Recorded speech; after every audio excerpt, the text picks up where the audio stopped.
Assalamualaikum warahmatullahi wabarakatuh. Izin memperkenalkan diri, nama saya Nabila Aurelia Hidayat, NPM 18310101 dari kelompok 11. Di sini saya akan menjelaskan mengenai bagian anatomi untuk melengkapi nilai laboratorium pada saat praktikum. Di sini saya akan menjelaskan mengenai tulang kepala atau kranium atau biasa dikenal dengan tulang tengkorak. Nah, ternyata kranium ini pada hakikatnya untuk fungsi tulang adalah untuk melindungi organ lunak di dalamnya, seperti kranium atau tulang kepala melindungi otak dan juga mata. Nah, lalu kranium ini ternyata dibagi menjadi dua, ada neurokranium dan viscerokranium. Nah, untuk neurokranium itu fungsinya untuk melindungi otak, di mana neurokranium ini tulang-tulang yang berfungsi untuk melindungi otak. Nah, untuk viscerokranium yaitu tulang-tulang yang menjadi salah satu kerangka wajah atau pembentuk kerangka wajah. Nah, nanti akan dijelaskan lebih detailnya pada buku Sobota Jilid 3. Nah, di sini ada regio-regio kepala dan leher pada tubuh manusia. Nah, di sini kita akan bahas sampai regio kepala saja untuk pertemuan satu ini. Nah, di sini seperti yang kita lihat, pada kepala pria ini untuk bagian dahi disebut regio frontalis. Nah, pada bagian telinga, di atas telinga ini ada regio frontalis, dan pada bawah mata ada regio orbitalis, di bawahnya ada regio infraorbitalis, dan juga ada regio zygomatica, regio oralis, biasa yang kita kenal bahwa bagian oral itu bagian mulut. Dan selanjutnya ada regio buccalis, ada regio mentalis, dan juga regio nasalis. Seperti yang kita tahu bahwa nasal identik dengan hidung. Nah, lalu selanjutnya di sini ada regio-regio yang lebih lengkap dan lebih detail terlihat. Nah, di sini sudah kita lihat untuk regio-regio pembentuk neurokranium, di sini ada regio frontalis, ada regio occipitalis, ada regio temporalis, ada regio parietalis, ada os ethmoidale, dan juga ada os sphenoidale. Nah, di sini seperti kita lihat nih, ada regio frontalis, ada regio parietalis, ada regio temporalis, occipitalis di bawah regio temporal, di bawah regio parietalis, dan juga ada regio temporalis yang ada di bagian samping. Lalu di sini juga ada regio parotideomasterica, lalu ada regio mentalis, buccalis, oralis, infraorbitalis, zygomatica, nasalis, dan yang lain sebagainya seperti yang telah disebutkan tadi. Dibaca saja lalu dihafalkan dan diingat. Lalu selanjutnya di sini ada tulang tengkorak. Nah, di sini ada tulang tengkorak. Mungkin ini lebih terlihat jelas dikarenakan sudah tidak ada pelapis atau pembungkus kulit. Nah, di sini seperti yang kita tahu ada os frontal di bagian dahi, lalu ada foramen supraorbital, ada os nasal, lalu ada sutura internasalis, lalu ada mandibula, ada maxilla, ada apertura piriformis, ada os zygomaticum, dan juga ada sutura-suturanya.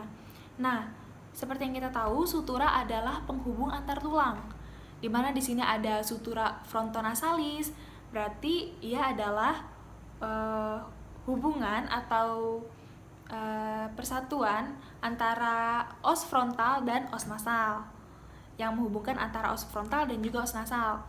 Nah, di sini juga ada glabella, ada sutura internasalis, di mana dia yang menghubungkan antara nasal kiri dan nasal kanan. Lalu ada concha nasalis inferior. Dan jangan lupa dihafalkan, dibaca, dan diingat. Lalu selanjutnya di sini ada fraktur Lefort, atau di mana terjadinya atau seringnya terjadi fraktur pada bagian wajah. Nah, di sini terbagi menjadi 3, ada Lefort 1, Lefort 2, dan juga Lefort 3. Nah, di sini kita bisa lihat bahwa Lefort 1 adalah garis fraktur horizontal disertai terpisahnya bagian maksila, bagian alveolar secara tersendiri atau palatum mengapung. Nah, kita bisa lihat di sini bagian maksila dan juga di mana dia mengalami fraktur dan akan terlihat palatum mengapung. Lalu selanjutnya ada Lefort 2. Lefort 2 ini adalah garis fraktur piramidal yang mengenai maksila di regio infraorbitalis, mengenai os ethmoidale, mengenai basis cranii bagian anterior, dan os nasal juga dapat terkena. Nah, seperti kita lihat nih. Nah, di sini kan terlihat Lefort 2 ini fraktur yang mengenai maksila juga, infraorbital juga, dan juga os nasal. Nah, selanjutnya ada Lefort 3, di mana garis fraktur transversal dengan disosiasi kraniofasial. Ini juga dibaca, diingat, dan dihafal kembali. Nah, lalu selanjutnya di sini ada tulang-tulang tengkorak yang dimana mungkin warnanya bisa lebih mudah membedakan dikarenakan mungkin warnanya lebih mencolok dan juga lebih terang daripada tulang yang tadi yang warnanya rata. Nah, lalu selanjutnya di sini ada os lacrimale, di mana os lacrimale adalah tempat untuk kelenjar air mata. Nah, selanjutnya di sini ada sutura spenoparietalis, seperti yang kita bahas tadi. Sutura adalah penghubung antara os sphenoidalis dan os parietal. Nah, selanjutnya ada sutura frontozygomatica, berarti dia perhubungan antara os frontal dan juga os zygomatikum. Lalu di sini ada os sphenoidale ala major dan juga os sphenoidale ala minor. Lalu di sini ada sutura sphenozygomatica, berarti perhubungan antara os sphenoidale dan os zygomatikum. Lalu di sini ada sutura nasomaxillaris, ada foramen infraorbital, ada concha nasalis media, ada sutura intermaxillaris. Lalu ada corpus mandibula, ada foramen mental, ada maxilla, ada sutura zygomaticomaxillaris, dan juga ada os parietal dan sutura coronalis, di mana sutura coronalis adalah yang menghubungkan antara os frontal dan juga os parietal. Nah, lalu di sini selanjutnya dilihat dari samping ya. Lihat dari samping, di sini lebih jelas terlihat ada sutura coronalis yang tadi menghubungkan antara os frontal dan os parietal.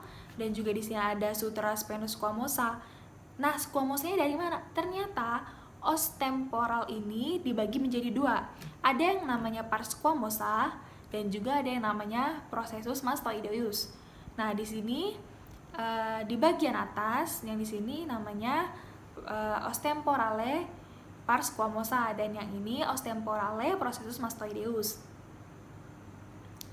Nah, lalu di sini ada sutura sphenofrontalis, ada sutura sphenoisquamosa, ada sutura sphenozygomatica, dan banyak juga sutura lainnya.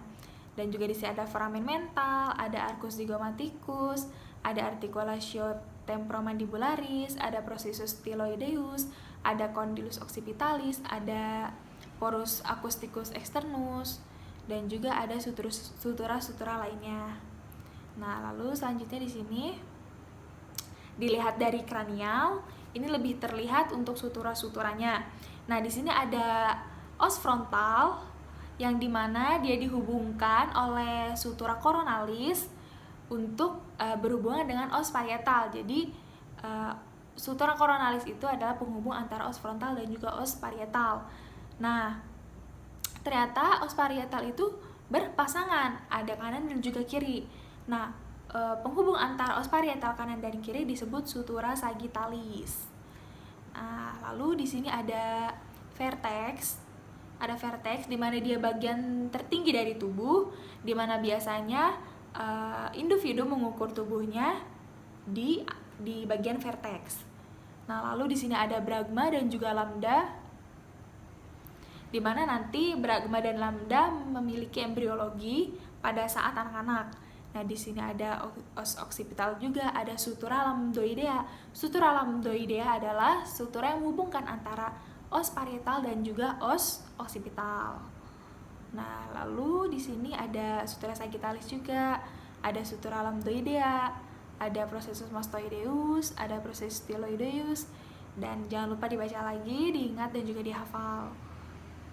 Nah, lalu di sini juga dilihat masih dari samping, di sini ada sutura coronalis, ada sella turcica, di mana sella turcica adalah tempatnya hipofisis. Nah, di sini ada sulci arteriosi, ada juga crista galli, ada sinus frontalis, ada dorsum sellae, ada os ethmoidale, dan juga ada foramen mastoideum dan yang lain sebagainya, dibaca kembali. Nah, lalu selanjutnya di sini ada tulang tengkorak juga, namun dilihat dari kaudal. Di sini ada sulcus sinus, ada crista frontalis, dan juga ada sutura coronalis, ada sulci arteriosi, dan juga ada sutura lambdoidea, ada lamina eksterna, lamina interna. Nah, dibaca dan dihafal juga. Nah, lalu di sini ada foramen-foramen. Ada foramen-foramen di mana lubang-lubang ini memiliki fungsi untuk mewadahi atau tempat jalur nervus-nervus dan juga arteri-arteri. Nah, di sini ada banyak lubang atau banyak foramen yang nantinya akan diisi oleh arteri dan nervus. Nah, seperti kita lihat ada lubang yang lebih besar dari yang lainnya bernama foramen magnum. Di mana foramen magnum ini nanti akan dilewati oleh LCS, meninges, dan juga medula spinalis. Nah, nanti ada yang lebih jelasnya di sini. Nah, di ini juga sama. Ada arcus zygomaticus, ada processus mastoideus. Nanti dibaca dan dihafal lagi. Nah, di sini. Di sini ada foramen-foramen yang dimana nanti akan diisi oleh nervus-nervus dan arteri. Di sini ada lamina cribrosa nih yang di atas. Ini akan diisi oleh nervus olfactori dan juga arteri ethmoidalis anterior.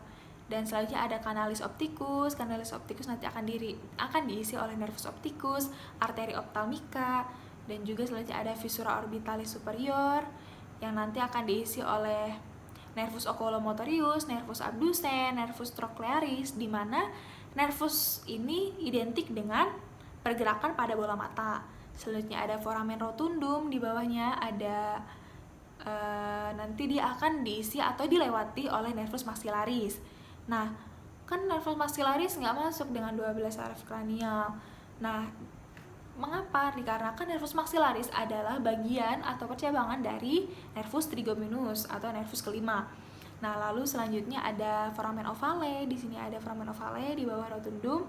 Di sini fungsinya nanti akan diisi oleh nervus mandibularis dan plexus venosus.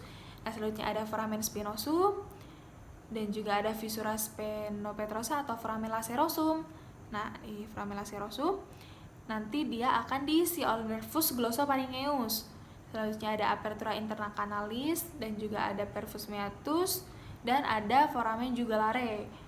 Nah, foramen atau porus dan meatus acousticus internus nanti akan diisi oleh nervus facialis, oleh nervus vestibulocochlearis, arteri labirinti, dan juga yang lain sebagainya. Nah, ini porus. Nah, lalu selanjutnya ada foramen jugulare nanti akan diisi atau dilewati oleh nervus glossopharyngeus, ada nervus vagus, ada nervus accessorius. Nah, selanjutnya ada canalis nervi hypoglossi nanti akan dilewati oleh nervus hypoglossus, plexus venosus, canalis nervi hypoglossi. Selanjutnya ada canalis condylaris. Nah, canalis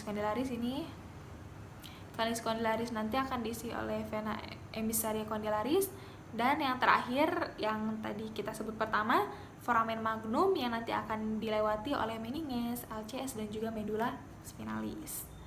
Nah, selanjutnya di sini ada kranium atau tulang tengkorak anak-anak. Nah, di sini pada hakikatnya sama saja. Mereka memiliki os frontalis, ada sutura frontalis, ada os nasal, ada os temporal, ada os zygomaticum, ada mandibula, ada maxilla. Namun yang membedakan, nah di sini dari samping juga sama, terlihat sama. Namun yang membedakan, mereka belum memiliki bragma dan lambda. Nah, di sini bragma diganti atau sebelum matang, sebelum menjadi bragma atau embriologi dari bragma adalah fonticulus anterior. Nah, bisa dilihat. Nah, ya, fonticulus anterior. Lalu di sini pada bagian bawah yang biasa pada kranium orang dewasa disebut lambda. Di sini untuk anak-anak disebut fonticulus posterior. Yang seperti kita tahu pada bahasa awamnya fonticulus adalah ubun-ubun. Nah, di sini juga ada sutura lambdoidea, ada os occipital, sama saja. Nah, di sini ada waktu-waktu pematangan fonticulus. Nah, ternyata pada manusia atau pada bayi memiliki 6 buah fonticulus. Fonticulus anterior, fonticulus posterior, fonticulus sphenoidalis yang berpasangan, dan fonticulus mastoideus yang berpasangan. Nah, untuk fonticulus anterior akan menutup pada 36 bulan kehidupan atau pada saat anak umur 3 tahun. Nah, selanjutnya untuk fonticulus posterior atau ubun-ubun kecil itu akan menutup pada saat anak berumur 3 bulan. Nah, selanjutnya ada fonticulus sphenoidalis yang berpasangan akan menutup pada 6 bulan kehidupan, dan fonticulus mastoideus yang berpasangan akan menutup pada 18 bulan kehidupan atau 1 tahun lebih. Nah, selanjutnya ada perkembangan tengkorak atau kranium. Nah, di sini seperti yang tadi untuk pada anak ada fonticulus posterior, ada fonticulus anterior, ada fonticulus mastoideus, ada os temporal, ada os sphenoidale, os palatinum, dan yang lain sebagainya. Nah, di sini bisa kita lihat perbedaannya. Untuk viscerocranium ada mandibula, ada maxilla, os zygomaticum, os palatinum, os nasal, vomer, dan os lacrimal. Nah, untuk neurocranium ada lamina medialis, ada os frontal, os parietal, os occipital, os temporal. Nanti dibaca dan diingat ya, dihafal kembali. Nah, selanjutnya di sini ada kelainan-kelainan pada kranium atau tulang tengkorak. Di sini ada craniostenosis dengan scapocephalus. Nah, di sini ada craniostenosis, yaitu penutupan prematur satu atau lebih sutura. Nah, penutupan prematur ini jenisnya banyak, ada scapocephaly. Salah satunya, scapocephaly itu apa? Tengkorak menjadi lebih panjang dan lebih sempit. Nah, seperti sama pada foto, bukan? Nah, dan juga ada anencephalus. Nah, anencephalus itu adalah pertumbuhan tulang tengkorak yang abnormal, di mana mungkin tulang tengkorak kurang sempurna dan juga mengalami kelainan bentuk. Itu biasanya disebut anencephaly. Jadi untuk otak pada bagian atas pelindungnya tidak sempurna. Nah, baik, mungkin cukup dari saya, kurang lebihnya mohon maaf karena kita saling sama-sama belajar, sama-sama saling koreksi. Wabillahi taufiq wal hidayah. Wassalamualaikum warahmatullahi wabarakatuh.